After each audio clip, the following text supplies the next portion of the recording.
7P 保质料，哎，最大的可能性我怀疑是暂存坏掉了，哎，不是。好，现在开始来，哎呦，第一下上去的时候是大电流冒烟，然后第二下上去变成漏电38，电容被我烧好了啊，开了，还没开始修，机器已经好了，但是怎么办呢？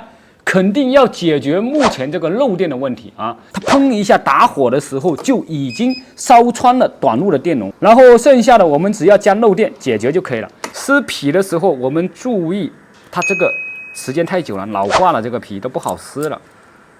从这个皮的反面来看，它损坏的地方，看看能不能找到啊？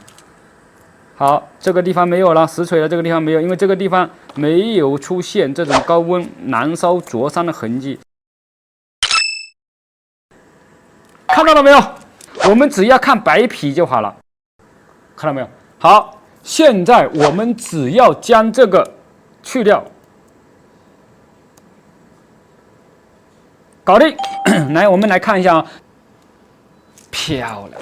这个保质量太快了，这个搞定了啊！我们不要看屏幕了啊 ，OK。